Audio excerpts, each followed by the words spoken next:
Bloomberg Audio Studios. Podcasts, radio, news.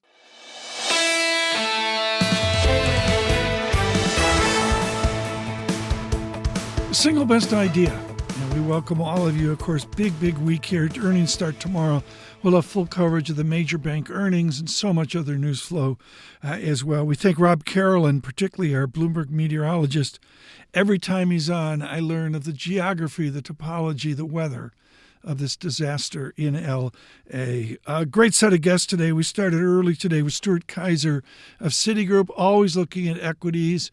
Some enthusiasm there, but then we talked to Stuart Kaiser about yield. If you think of the term structure, we would say the 2-year yield is about Fed policy. The 3rd-year yield is more about inflation. The 10-year yield, in our view, reflects more growth expectations. So the fact that the 10-year has moved, yes, it's a bit of a risk because it's moved quick, but our view would be a lot of that's coming from the growth side of things, payrolls last week in particular. And in that sense, it's not necessarily as bad for equity markets as a lot of people are concerned about. Stuart Kaiser, Citigroup, and again, looking at the equity markets, I noticed the pullback and maybe with the yield, still some enthusiasm for earnings. And again, we dive into that earnings season tomorrow.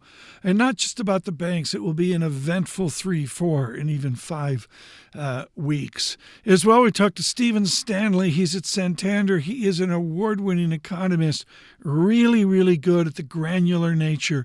Here's Stephen Stanley on the American economy. I think that the economy is likely to be slower in the near term. And I think the easy explanation for that is that businesses are uncertain. We've got a lot of policy questions to be resolved, and so I think a lot of businesses have probably, even though we've seen business optimism pick up, I think businesses are sitting on the sidelines waiting to see. So I think for me, the first half of 2025 should be the slowest period, and then as we get certainty on policy, I think things start to pick up again. The question really is, are we getting a slowdown in the labor market? Mm-hmm. Last Friday's numbers would say no. Right. I would argue that we're still slowly seeing job growth moderate. I do think the unemployment rate will tick up a little bit in 2025, and that gives the Fed a little bit of a reason maybe to move closer to their view of where neutral is. Stephen Stanley there, and I really can't say enough about how prescient and talked less of is business investment. The core equation is Y, or our output, equals C plus I plus G, and then the trade on the back end. So that's consumption plus investment, plus the government part, and then net exports as well, which is exports minus imports.